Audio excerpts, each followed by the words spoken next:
आज हम बात करेंगे किसकी? आज हम करेंगे इलेक्ट्रोकेमिस्ट्री के नेक्स्ट लेक्चर की बात। और मैंने बताया था मैं इसमें स्टार्ट करूंगा application of E naught of cell, मतलब स्टैंडर्ड इलेक्ट्रोड पोटेंशियल जो होता है उसकी बात करूंगा, उसकी क्या क्या एप्लीकेशन होती है, तो वहीं से स्टार्ट करूंगा इसको। तो स्टार्ट कर लो भैया यहीं से, application of E naught of cell. आपको पता है ई नोड ऑफ सेल का मतलब क्या है कि 298 डिग्री कह रहा सॉरी केल्विन टेम्परेचर, 1 बार या 1 atm प्रेशर और 1 मोलर कंसंट्रेशन पर ये जो होता है ये मेरा ई नोड होता है। अब देखो तो इसकी क्या क्या एप्लीकेशन है। देखो पहली चीज मैंने बताई थी कि ई नोड ऑफ सेल अगर गैल्वेनिक सेल बनना है तो वो क्या होना चाहिए, पॉजिटिव होना चाहिए। ये एक मैंने प्रॉपर्टी बताई थी। तो इस चीज से मुझे एक चीज क्या पता चल जाएगी, इसी चीज से दो चीज पता चलेंगी। क्या? पहली कि कंस्ट्रक्शन ऑफ सेल को बता देगा, ये कंस्ट्रक्शन ऑफ सेल को बता देगा, और दूसरी यही बता देगा मेरा फिजिबिलिटी ऑफ रिएक्शन को। फिजिबिलिटी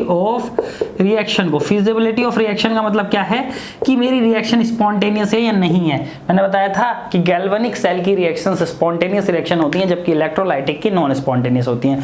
तो ये ई नोड ऑफ सेल की प्रॉपर्टी है, कैसे बता देगा, स्टैंडर्ड। ठीक है, तो देखो ई नोड ऑफ सेल क्या होना चाहिए, कंस्ट्रक्शन ऑफ सेल के लिए पॉजिटिव होना चाहिए। तो मुझे इलेक्ट्रोड कुछ इस तरीके से चूज करनी है कि मेरा ई नोड की वैल्यू पॉजिटिव आए, उसी बेसिस पर मेरे को चूज करना होता है। और यहीं से आता है कि कैथोड मैं जो पिक करूंगा वो करूंगा जिसका रिडक्शन पोटेंशियल मैक्सिमम होगा।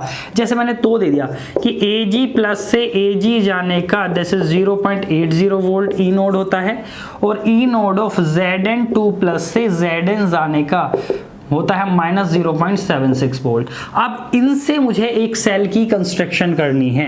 तो देखो क्या क्या पॉसिबिलिटी है। एक तो ऐसे ये सेल बनेगा कि Ag से Ag प्लस गए, सॉल्ट ब्रिज, Zn2 प्लस से Zn, मतलब एक में ये एनोड और एक में ये कैथोड, मतलब हाइपोथेटिकल मान रहा। एक कंडीशन क्या बनेगी, Zn से Zn2 प्लस गए प्लस Ag प्लस से Ag गए। देखो ये खुद लिख लेना कि Zn2 plus aqueous, Ag plus aqueous और ये सॉलिड सरफेस। ठीक है, दिस इज मेटल एक्वस, ये सब लिख लेना। ठीक है, तो देखो मेरा मूल मुद्दा क्या है, यहाँ पर इसको एनोड मान लिया, इसको कैथोड मान लिया, जो हमने अभी पता नहीं कि हमें किसका क्या था। अब इनके रिडक्शन पोटेंशियल चेक करते हैं, इनके ई नोड वैल्यू चेक करते हैं सेल की। मैंने बताया था निकालने का तरीका डायरेक्ट लेफ्ट से अप्रोच करो और जिस फॉर्म में है उसको Ag से Ag प्लस जाना, तो Ag प्लस से Ag जाना 0.80 पॉजिटिव में, तो Ag से Ag प्लस जाना कितना हो जाएगा, माइनस का 0.80 वोल्ट, प्लस Zn2 प्लस से Zn जाना डेट इज माइनस का 0.76 वोल्ट। तो minus 0.80 volt minus 0.76 volt add करो, 6 8 7 15 का 5 1 1.76 माइनस के 1.56 वोल्ट। देखो ई नोड की वैल्यू कितनी है, निगेटिव में आ गई। तो ये जो सेल है ये पॉसिबल, मतलब ये पूरा ही ये सेल पॉसिबल ही नहीं है, ये फुल सेल पॉसिबल ही नहीं है क्योंकि इसके ई नोड की वैल्यू निगेटिव है। ठीक है, तो ये कंस्ट्रक्शन ऑफ सेल की बताता है, तो ये वाला सेल कंस्ट्रक्ट नहीं होगा। अच्छा ये वाला कंस्ट्रक्ट होगा क्या, वो देखते हैं। ई नोड ऑफ सेल निकाल कर देखो, इसका Zn से Zn2 प्लस जाना है, तो Zn2 प्लस से Zn जाने की निगेटिव है, Zn से Zn2 पॉजिटिव यानी 0.76 वोल्ट, प्लस Ag प्लस से Ag जाना है, Ag प्लस से Ag प्लस का 0.80 वोल्ट, 0.80 वोल्ट। ये डायरेक्ट फॉर्मूला बता रखा है मैंने। ठीक है, आप वैसे भी दे सकते हैं कि इसका ऑक्सीडेशन पोटेंशियल, इसका रिडक्शन पोटेंशियल। ठीक है, ऐड कर दो। अब देखो ये ऐड करो, 6 8 7 15, ठीक है, 1.56 वोल्ट, वो भी पॉजिटिव के। ये सेल तो बहुत ही अच्छा है क्योंकि इसकी नोड वैल्यू पॉजिटिव में है। ठीक है, तो ये सेल बनेगा, ये बनेगा कि ये एनोड बनेगा Zn से Zn2 प्लस और Ag से Ag प्लस कैथोड बनेगा। ये फुल सेल मेरा बन जाएगा, ये फुल सेल मेरा बनेगा। फुल सेल और फ्यूल सेल में अंतर होता है, वो बाद में बताऊंगा फ्यूल सेल जब पढ़ाऊंगा। तो देखो हो गया, तो कंस्ट्रक्शन ऑफ सेल को बना दिया कि ये सेल कंस्ट्रक्ट नहीं होगा, ये सेल कंस्ट्रक्ट होगा। ऐसी अलग अलग ई नोड वैल्यू देकर वो पूछ सकता है, या इलेक्ट्रोकेमिकल सीरीज का याद होनी चाहिए, उसके अकॉर्डिंग पूछ सकता है कि किस वे में कौन सा सेल बनेगा। तो कंस्ट्रक्शन ऑफ सेल देख ली कि ये बता देता है ई नोड मेरा कि कंस्ट्रक्शन ऑफ सेल कैसे होगी। आओ इसको यहीं इतना साफ करेंगे बस, आगे नहीं। दूसरा बताता है फिजिबिलिटी ऑफ सेल रिएक्शन। देखो एक रिलेशन होता है कि delta G naught is equal to minus N F E naught of cell. तो delta G naught of cell basically minus N F E naught of cell होगा। N is the number of electron, F is Faraday's constant या Faraday's charge 96500 coulomb, और E naught of cell. तो एक बात याद रखो कि स्पॉन्टेनियस होने के लिए किसी रिएक्शन को स्पॉन्टेनिटी क्राइटेरिया क्या होता है कि कोई भी स्पॉन्टेनियस होने के लिए किसी भी रिएक्शन को क्या होना चाहिए, डेल्टा जी उसका निगेटिव होना चाहिए। डेल्टा जी या डेल्टा जी नोट, इस पर बात करूं मैं स्टैंडर्ड की तो delta G naught, standard temperature और प्रेशर की बात करूंगा तो डेल्टा जी नोट, और जनरल बात करूंगा तो डेल्टा जी। तो देखो delta G naught of a cell negative होना चाहिए स्पॉन्टेनियस होने के लिए। अब देखो इस पे ऑलरेडी निगेटिव साइन लगा हुआ है, तो n तो मेरा चार्ज है, basically number of electron transfer है, तो ये तो नंबर हो गया। f इज ऑल्सो पॉजिटिव 96500, ठीक है। n is number of electron, f is Faraday's charge जिसकी वैल्यू होती है 96500 कूलम्ब, ठीक है। ई नोड ऑफ सेल की बात है। अब देखो निगेटिव ऑलरेडी लगा हुआ है कि मतलब E naught of cell delta G opposite direction, basically ये बात तो कर सकते हैं कि ई नोड ऑफ सेल बढ़ेगा तो डेल्टा जी घटेगा। तो ई नोड ऑफ सेल मेरा क्या होना चाहिए, पॉजिटिव, क्योंकि ई नोड ऑफ सेल जब पॉजिटिव होगा तभी मेरा डेल्टा जी नोड निगेटिव होगा। तो यहां से क्या रिलेशन आया, देखो यहाँ देखो, ई नोड ऑफ सेल अगर पॉजिटिव होगा तभी मेरा डेल्टा जी नोड निगेटिव होगा। ई नोड ऑफ सेल अगर मेरा निगेटिव होगा तो मेरा डेल्टा जी नोड जो आएगा वो पॉजिटिव आएगा। तो ई नोड ऑफ सेल जब पॉजिटिव होगा यानी डेल्टा जी नोड निगेटिव होगा तब मेरी क्या होगी, स्पॉन्टेनियस रिएक्शन होगी। कौन सी रिएक्शन होगी, स्पॉन्टेनियस रिएक्शन होगी।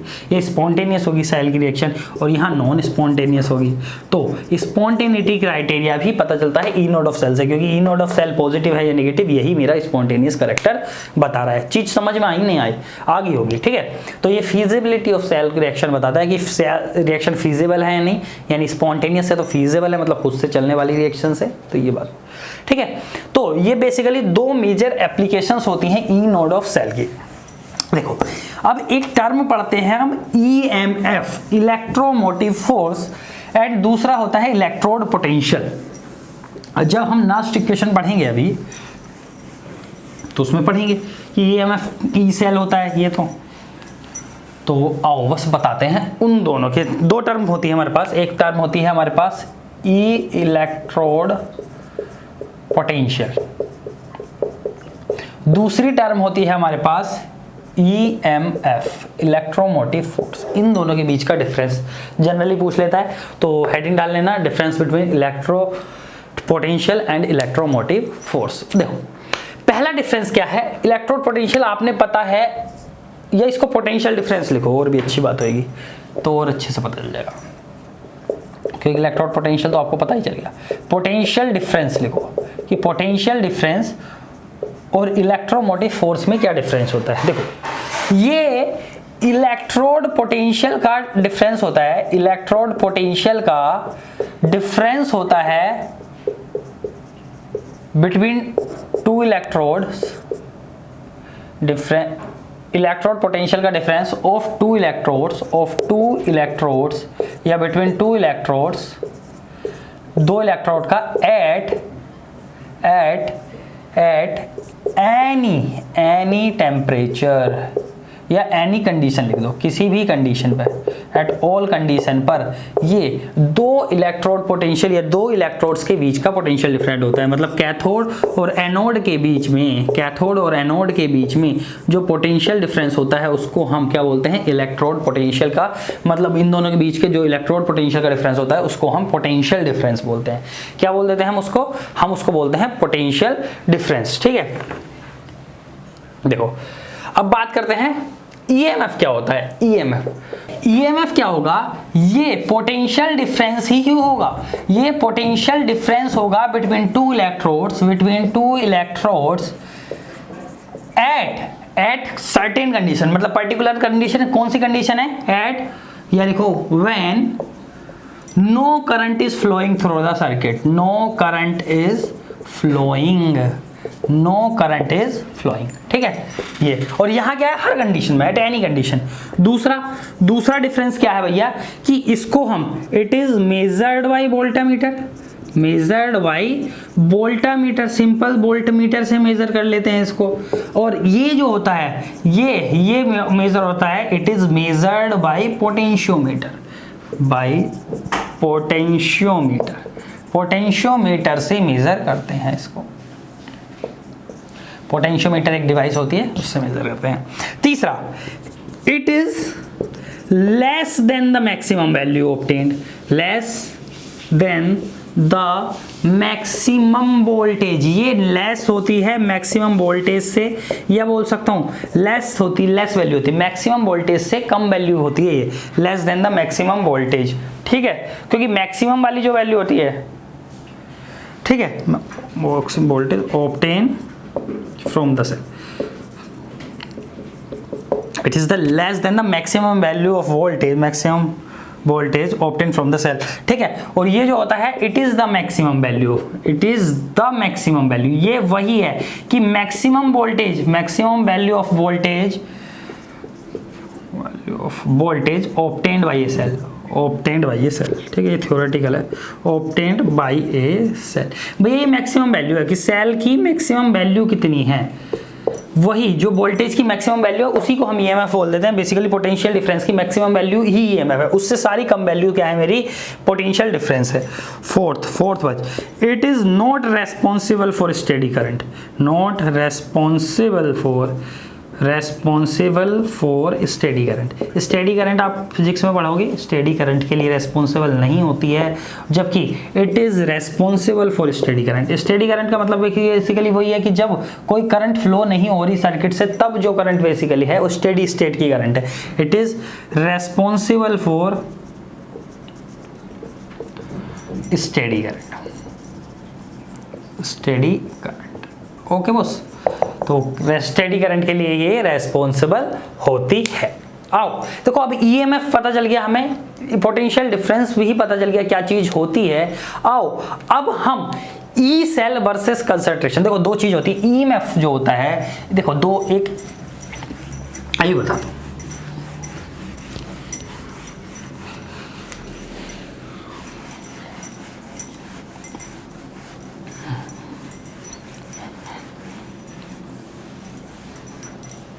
आ जाओ। देखो दो चीज याद रखो, एक होता है ई सेल और एक होता है ई नोड ऑफ सेल। ये बेसिकली ई सेल जो होता है मेरा electrode potential at any scale, ठीक है, और ये एक स्टैंडर्ड टेम्परेचर T = 298 केल्विन। ये कंसंट्रेशन इंडिपेंडेंट होता है, और ई सेल जो होता है ये कंसंट्रेशन पर डिपेंडेंट होता है। अब ई सेल और कंसंट्रेशन टेम्परेचर पे भी डिपेंडेंट होता है, बेसिकली ये तो टेम्परेचर पे भी डिपेंडेंट होगा, ठीक है। आपने देखा था कि इलेक्ट्रोड पोटेंशियल किस किस चीज पे वेरी कर रहा था, कंसंट्रेशन, टेम्परेचर, प्रेशर और नेचर बेसिकली वो बता देगा क्या है, ठीक है। तो जनरली इन तीनों के रिलेशन को बताने वाली एक इक्वेशन दी थी नर्स्ट ने, ठीक है, नर्स्ट इक्वेशन, जिसको हम बोलते हैं नर्स्ट इक्वेशन, ठीक है। तो इस नर्स्ट इक्वेशन को ही हमें पढ़ना है। ई सेल हमारा क्या बताता है कि सेल कंस्ट्रक्ट होगा या नहीं होगा, जब ई नोड ऑफ सेल, जबकि ई सेल मेरा बताएगा कि मेरा सेल काम करेगा या नहीं करेगा सेल काम, ठीक है। NERNST होता है ना, NERNST, ओके। तो अब इस टॉपिक को पढ़ेंगे हम बेसिकली नर्स्ट इक्वेशन को। हाँ, NERNST नर्स्ट इक्वेशन। देखो एक चीज बताता हूं तुम्हें, अभी तक मैं ना जो ई नोड ऑफ सेल में एक सेल का ई नोड जो सेल निकाल रहा था कि ई naught of cathode plus E naught of anode ऐसे करके जोड़ दे रहा था, ठीक है, वो बताता हूं। देखो actually E naught of cell जो होती है वो मेरी इंटेंसिव प्रॉपर्टी होती है। कैसी प्रॉपर्टी होती है? दो टाइप की प्रॉपर्टी पढ़ी होंगी आपने, intensive property and extensive property. जबकि डेल्टा जी या गिव्स फ्री एनर्जी मेरी एक एक्सटेंसिव प्रॉपर्टी होती है। इंटेंसिव प्रॉपर्टी वो होती हैं जिनको मैं ऐड नहीं कर सकता, एडिटिव नहीं होती, जबकि एक्सटेंसिव प्रॉपर्टी मेरी एडिटिव प्रॉपर्टी होती हैं। जैसे इसका भी एग्जांपल बता रहा हूं कि देखो एक बकेट है, इसमें टेम्परेचर लिया पानी का, ठीक है, 50 डिग्री सेंटीग्रेड। दूसरी बकेट है, इसमें पानी का टेम्परेचर लेगा 60 डिग्री सेंटीग्रेड। अगर मैंने इसमें 50 डिग्री सेंटीग्रेड, अगर मैंने इन दोनों बकेट के पानी को एक जगह मिला दिया तो जो फाइनल होगा वो 100 डिग्री सेंटीग्रेड हो जाएगा क्या? नहीं होगा। तो ये एडिटिव प्रॉपर्टी नहीं है, these are the intensive property temperature. इसी तरीके से ई नोड ऑफ सेल भी इंटेंसिव प्रॉपर्टी होता है। अब आप बोलोगे सर आपने फिर ई नोड ऑफ सेल को आप ऐड कैसे कर रहे थे? मैंने कहा ई नोड ऑफ सेल क्या है? मेरा इंटेंसिव प्रॉपर्टी है, पर डेल्टा जी मेरा एक्सटेंसिव प्रॉपर्टी है, डेल्टा जी या डेल्टा जी नोड। तो देखो मैं एक्चुअल में ई नोड ऑफ सेल को ऐड नहीं कर रहा था, delta G naught of cell को ऐड कर रहा था, delta G naught of cell को ऐड कर रखा था, जो माइनस एन एफ ही ई नोड ऑफ सेल होती है जनरली, ठीक है। जब भी ऐड कर रहा था तो एन एफ कॉमन होता था और ई नोड ऑफ सेल मेरा ऐड हो जाता था। क्या हो जाता था? E naught of cell add हो जाता था, क्योंकि एन एफ एनोड या कैथोड वाली साइड में सेम होता था जनरली, ठीक है। तो एन एफ कट जाता था, तो यहां मैं लिख देता delta G naught final of cell, delta G naught of cathode, delta G naught of anode जो भी था, और यहाँ देखो N F E naught of cathode, और यहाँ E naught of N F E naught of anode minus N F basically, और minus N F, और यहाँ minus N F E naught of cell. तो माइनस एन एफ सब में common थे, cut जाते थे, तो ई सेल मेरा ऐड हो जाता था। तो एक्चुअल में मैं क्या ऐड कर रहा था? डेल्टा जी, पर डायरेक्ट मैंने ई नोड लिख दिया था, पर यहाँ मुझे समझाने पड़ेगा क्योंकि ई सेल का रिलेशन बेसिकली इसी से आएगा, ठीक है। अब ये इक्वेशन बताएगी मुझे क्या कि मेरा रिलेशन क्या होगा कंसंट्रेशन और EMF ऑफ इस सेल में। इसको बहुत इंपॉर्टेंट है, मैं बता रहा हूं, सबसे इंपॉर्टेंट चीज है, सबसे इंपॉर्टेंट टॉपिक है, मोस्ट इंपॉर्टेंट टॉपिक है, वेरी वेरी इंपॉर्टेंट, ठीक है। आओ देखो समझते हैं। मैंने बताया था कि रिलेशन जी से आएंगे, तो देखो जब अगर मैं डेल्टा जी को डेल्टा जी नोड से रिलेट करूंगा तो कैसे रिलेशन होता है इसका जनरली, ठीक है। इनका रिलेशन कैसे होगा ये देखेंगे, कंसंट्रेशन से कैसा रिलेशन होगा वो देखेंगे। तो भैया हमें रिलेशन एस्टेब्लिश करना है डेल्टा जी और डेल्टा जी नोड में, या बस बोलूं स्टैंडर्ड वैल्यू में, और जो मेरी वैल्यू होती है नॉर्मल वैल्यू, इसको नॉर्मल गिव्स फ्री एनर्जी, इसको स्टैंडर्ड गिव्स फ्री एनर्जी में। तो रिलेशन कहां से आएगा? डेल्टा जी जो होता है that is delta G naught plus R T L N Q. L N का मतलब समझो आप, इसको समझते हैं, L N is not coaching, ठीक है, मतलब वो वाला नहीं। एल एन का मतलब होता है कि लोग ऑन बेस ई। जनरली जो हमें बात वैल्यू याद होती है वो होती है लोग, इसको नेचुरल लोग बोलते हैं बेस ई पर, और ये एक होता है लोग बेस 10। दोनों के बीच में क्या रिलेशन होता है कि एल एन जो होता है मतलब लोग बेस ई जो होता है ये 2.303 टाइम्स होता है लोग बेस 10 के, ठीक है। नेचुरल लोग जो होता है इसको नेचुरल लोग बोलते हैं, ये वाले को 2.303 लोग 10 होता है। तो आप इक्वेशन में देखोगे, इसको चेंज करते हैं, delta G is equal to delta G naught plus R T log base 10। तो करना है तो इसको 2.303 log base 10 Q. Q is reaction quotient, Q is reaction quotient, ठीक है। रिएक्शन क्वोशेंट वही है जो केमिकल इक्विलिब्रियम में पढ़ा, अभी आगे बता दूंगा रिएक्शन क्वोशेंट क्या होता है। चलो यही बता देता हूँ कि देखो कोई रिएक्शन है A giving plus B giving C plus D. तो देखो अगर इक्विलिब्रियम कंडीशन पर रिएक्शन क्वोशेंट इक्विलिब्रियम कांस्टेंट हो जाता है, पर यहाँ इक्विलिब्रियम नहीं है, तो यहाँ जो मैं क्यू की वैल्यू लिखूंगा वो लिखूंगा सी की कंसंट्रेशन, डी की कंसंट्रेशन सी की पावर सी, डी की पावर डी, ए की कंसंट्रेशन ए की पावर ए, बी की कंसंट्रेशन बी की power B. This is the value of Q. देखो अगर कोई पर्टिकुलर सॉलिड होता है, फॉर सॉलिड जो कंसंट्रेशन होती है उनकी वैल्यू जो होती है 1 के इक्वल हो जाती है, तो इसीलिए जो प्योर सॉलिड होंगे उनके लिए कंसंट्रेशन की वैल्यू 1 हो जाएगी, तो 1 की पावर कुछ भी हो तो 1 ही आएगा। तो इसलिए सॉलिड वालों को जनरली हम क्या क्वोशेंट में नहीं लेते, एक्वस सॉल्यूशन या गैसेस वालों को लेते हैं हम, ठीक है। तो ये चीज़ हमें पता होनी चाहिए, इसको नोट कर लेना, ये भी नोट कर लेना, ठीक है। आओ अब इस रिलेशन को नेक्स्ट इक्वेशन तक लेके जाते हैं। अब देखो डेल्टा जी को मैं क्या लिख सकता हूँ, एन एफ ई सेल, क्योंकि स्टैंडर्ड है भैया, डेल्टा जी नोड जो होता था वो minus N F E naught of cell होता था, तो delta G is equal to minus N F E cell हो गया। क्या हो गया? ई सेल हो गया, नहीं हो गया? ये रिलेशन भी याद रखेंगे। और यहाँ से delta G naught minus N F E naught of cell plus 2.303 R T log base 10 Q is reaction quotient. अब देखो एन एफ कॉमन है तो एन एफ को कॉमन, माइनस एन एफ को कॉमन ले लो, माइनस एन एफ, ठीक है। सबको माइनस, सबको डिवाइड कर दो माइनस एन एफ से,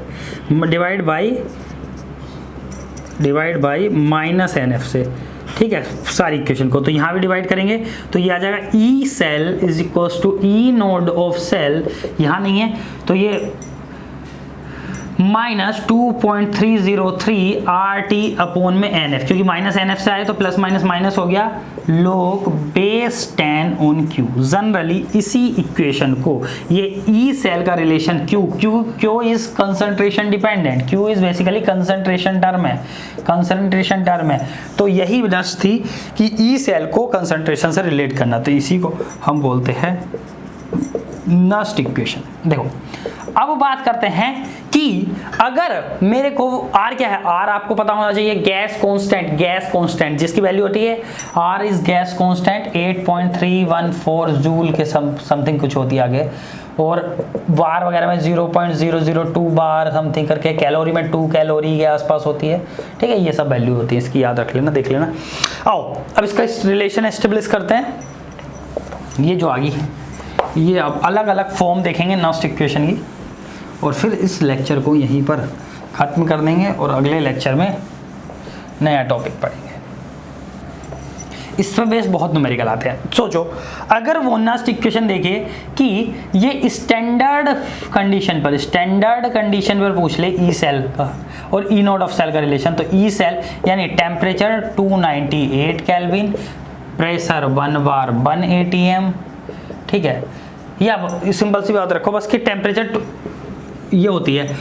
पर अगर वो बोले कि ये कुछ नहीं है कि भैया मुझे जो ई सेल और ई सेल का बाकी जो कंडीशन है, ये कंसंट्रेशन 1 ATM मोलर, ये नहीं है, ये दो चीज फिक्स नहीं करी मैंने, ये नहीं फिक्स करी, सिर्फ मैंने टेम्परेचर फिक्स कर दिया कि एट T = 298 केल्विन हो, तब ये रिलेशन क्या होगा। तो मैंने कहा अच्छा सिर्फ 298 केल्विन पर रिलेशन पूछ रहा है, तो मैं बताता हूं कि E cell = E naught of cell minus 2.303, R की वैल्यू जूल में 8.314 जूल समथिंग करके, और टेम्परेचर 298 केल्विन अपॉन में N की वैल्यू है, F की वैल्यू होती है 96500 कूलम्ब, ठीक है, कूलम्ब log बेस 10 और Q। तो ये जो नई इक्वेशन बन जाएगी ये हमें ये सिर्फ 298 केल्विन पर वैलिड होगी, जो वाली इक्वेशन है ये वाली, मतलब 25 डिग्री सेंटीग्रेड पे, यानी 25 डिग्री सेंटीग्रेड पे। तो ई सेल जो बनकर आएगा वो आएगा ई नोड ऑफ सेल, ये जब सब कैलकुलेट करके लिखोगे तो 0.0591 अपॉन में N log बेस 10 और रिएक्शन ये एक नस्ट आ गई एट 298 केल्विन। इसी फॉर्म में आपने जनरली पढ़ी होगी, 0.0591 इन सब वैल्यू से आता है, ठीक है, कैलकुलेट करके देख सकते हो। आओ ठीक है, ये तो नस्ट होगी। अब मैं एक नस्ट लिखता हूं जो मेरा सबसे फेवरेट सेल है, डैनियल सेल। जिंक से जिंक 2+, सॉल्ट ब्रिज कॉपर 2+ से कॉपर। तो इसकी फुल सेल रिएक्शन मुझे पता थी कि जिंक क्या हो रहा है, ऑक्सीडाइज हो रहा है, Zn solid plus Cu2 plus aqueous gives Zn2 plus aqueous plus Cu solid. This is the nust. Q पता है आपको, क्यूशेंट, इसके लिए रिएक्शन क्यूशेंट क्या हो जाएगा, Zn2 plus aqueous, ठीक है, इसकी कंसंट्रेशन, और Cu सॉलिड की कंसंट्रेशन आपको पता है अपॉन में Zn सॉलिड की कंसंट्रेशन और Cu2 plus aqueous की कंसंट्रेशन। तो आपको एक चीज़ तो यहाँ पता है कि सॉलिड की कंसंट्रेशन तो 1 है, यहाँ भी सॉलिड की 1 है, तो ये तो काट दो, इनका तो कुछ लेना ना लेना एक ही बात है। तो यहाँ जो Q की वैल्यू आ जाएगी इस रिएक्शन के लिए वो Zn2 plus aqueous, जो इस साइड आएगा, जो इस साइड होएगा राइट हैंड साइड वो ऊपर, जो नीचे लेफ्ट हैंड साइड होगा नीचे। तो Q की वैल्यू यू होगी, N की वैल्यू उनके लिए 2 है। तो देखो ये नस्ट क्या बन जाएगी, E cell is equal to E naught of cell, इसके लिए फिक्स है, ई नोड ऑफ सेल इसका 1.1 वोल्ट होता है, माइनस 0.0591 अपॉन में N की वैल्यू 2 और low concentration of Zn2 plus upon में कंसंट्रेशन ऑफ Cu2 प्लस। तो ये जनरली मेरी डैनियल सेल के लिए नस्ट इक्वेशन है, 1.1 वोल्ट होती है, ई नोड ऑफ सेल निकाल रहे थे, ठीक है। तो ऐसे लिख लेंगे, ये आपको ये भी पता गया रिएक्शन क्वोशिएंट को कैसे लिखते हैं, ठीक है। अब देखो और बात देखो,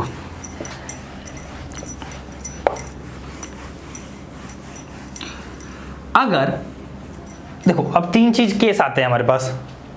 log 1 की वैल्यू कितनी होती है, 0 होती है, log 1 0 होता है भैया, आपको पता है, ठीक है। तो अगर मेरी जो Q की वैल्यू है, Q की वैल्यू ध्यान रखना, अगर Q की वैल्यू 1 है, Q की वैल्यू 1 है, 3 कंडीशन बनती हैं। केस 1 कि अगर Q की वैल्यू 1 है, Q की वैल्यू 1 आ गई, तो भैया देखो क्या होगा कि मेरा E सेल जो होगा वो E नोड ऑफ सेल के इक्वल आ जाएगा। कैसे आ जाएगा, देखो Q की वैल्यू 1, log 1 0, ये टर्म 0, तो E cell E node of cell के इक्वल आ गया। दूसरा केस 2 कि अगर मेरी Q की वैल्यू ग्रेटर देन 1 है, सॉरी देखो याद रखो, Q की वैल्यू ग्रेटर देन 1 है। Q की वैल्यू ग्रेटर देन 1 का मतलब क्या है, तो E सेल और E नोड सेल में क्या रिलेशन होगा, इसकी वैल्यू ग्रेटर देन 1, log की 1 से ऊपर की वैल्यू पॉजिटिव वैल्यू होती है, ये वैल्यू पॉजिटिव मतलब ये ओवरऑल वैल्यू निगेटिव, तो कुछ positive E naught cell positive होगा, आपको पता है स्पॉन्टेनियस रिएक्शन है, तो कुछ पॉजिटिव में से निगेटिव घटना, तो मतलब E सेल से कम वैल्यू हो जाएगी और E नोड ऑफ सेल से कम वैल्यू हो जाएगी E सेल की। किससे कम वैल्यू हो जाएगी, E नोड ऑफ सेल से। और वहीं अगर मेरा केस 3 Q की वैल्यू लेस देन 1 है तो मेरी E सेल की वैल्यू बड़ी हो जाएगी E नोड ऑफ सेल से। ये तीनों रिलेशन याद रखेंगे कि कब कैसे होगा, ये बढ़ क्यों जाएगी आपको पता है, log Q की वैल्यू 1 से कम तो log 1 की वैल्यू नेगेटिव, नेगेटिव नेगेटिव ये पॉजिटिव बच जाएगा। E नोड ऑफ सेल में कुछ पॉजिटिव ऐड करके E सेल मिल रहा है तो E सेल बड़ा ही हो गया ऑब्वियसली। ये सब बातें भी आप याद रखेंगे, ठीक है। तो अब देखो, अब एक चीज और याद रखो, नस्ट ऐसा नहीं है कि नस्ट सिर्फ मेरी क्या कहते हैं फुल सेल में लगेगी, नस्ट मेरी हाफ सेल में भी लगेगी, ठीक है। तो उसी तरीके से उसी बेस पर हम बोलते हैं कि वेरियस जो होती हैं, various form of Nernst equation उसी बेसिस पे बोलते हैं। अच्छा इसको साफ कर लो, देखो अब मैं जो नस्ट है ओरिजिनल वो क्या है कि E cell is equal to E node of cell minus RT upon NF 2.303 RT लिखो, 2.303 RT upon NF log base 10Q, this is the Nernst. अगर ये नस्ट 298 केल्विन पर है तो E cell is equal to E node of cell minus 0.0591 upon में N log base 10 पर reaction quotient. ये हो गई एक ये होगी E सेल की, ठीक है। अब अगर मैं डिफरेंट फॉर्म्स लिखूं फुल सेल के, तो आपको पता ही है, अगर मैं अलग अलग फॉर्म के लिखूं, जैसे एनोड के लिए लिखूं तो एनोड पर प्रेशर क्या होता है, ऑक्सीडेशन होता है, तो ऑक्सीडेशन होता है तो एनोड का जैसे सिर्फ एनोड के लिए लिखूं कि Zn से Zn2 प्लस जाना है, दिस इज एनोड थी मेरे फुल सेल मैंने ये कंसिडर कर लिया, Zn से Zn2 प्लस और Cu2 प्लस से Cu, ठीक है।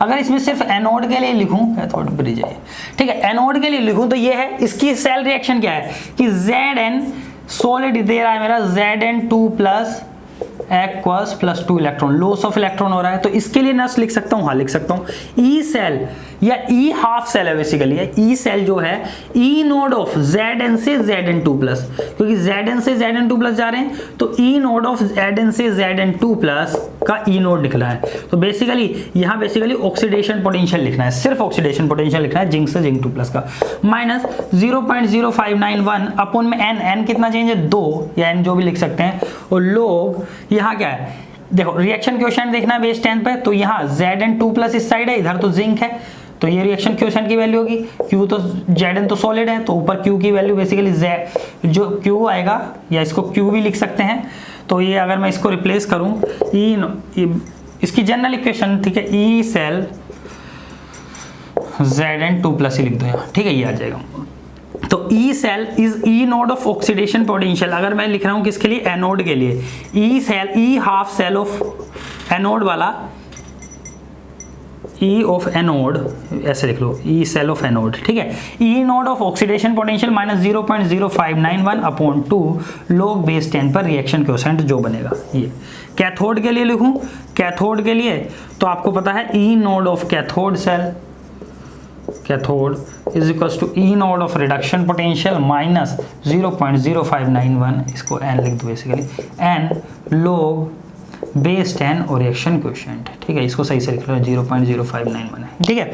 ये डिफरेंट फॉर्म बनेगी मेरी उसकी, किसकी, नस्ट की, तो अलग अलग में लगा सकते हैं भाई, अलग अलग में, जैसे कोई रिएक्शन है, ये है Ag से Ag प्लस प्लस इलेक्ट्रॉन दिया, तो ये ऑक्सीडेशन हो रहा है, तो आपको ये तो पता है कि ये एनोड पर हो रहा होगा प्रोसेस, एनोड पे ही ऑक्सीडेशन होता है, तो इसके लिए नस्ट लिखनी है, तो E सेल जो आएगा basically E node of Ag से Ag प्लस जाने की टेंडेंसी ऑक्सीडेशन, ठीक है, -0.0591 अगर 298 केल्विन पे अपॉन एन, एन की वैल्यू 1 है इसके लिए, लोग रिएक्शन क्वोशिएंट की वैल्यू इसके लिए क्या होगी, Ag प्लस अपॉन में Ag सॉलिड है तो सॉलिड के लिए 1, ऊपर Ag आ जाएगा तो Ag प्लस।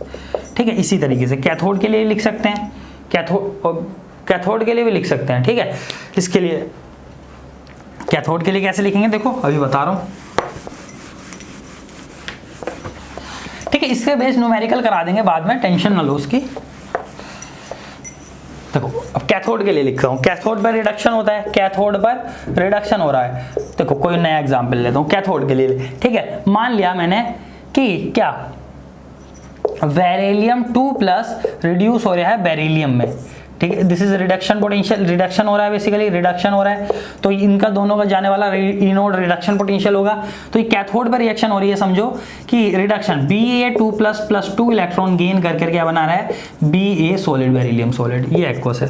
तो इसके लिए Q की वैल्यू क्या हो जाएगी, Ba सॉलिड अपॉन में Ba2 प्लस एक्वस। अब आपको पता है कि सॉलिड वाले का कंसंट्रेशन 1, तो Q रिएक्शन क्वोशिएंट की वैल्यू आ जाएगी 1 अपॉन Ba2 प्लस एक्वस जो भी है। ठीक है, अब देखो Ba2 प्लस आ जाएगी, बेसिकली इसको ऐसे ही रखो। अब देखो इसके लिए नस्ट लिखूं तो ई सेल ऑफ कैथोड वाले का ई naught of reduction potential -0.0591 upon n log base 10 पर रिएक्शन क्वोशिएंट।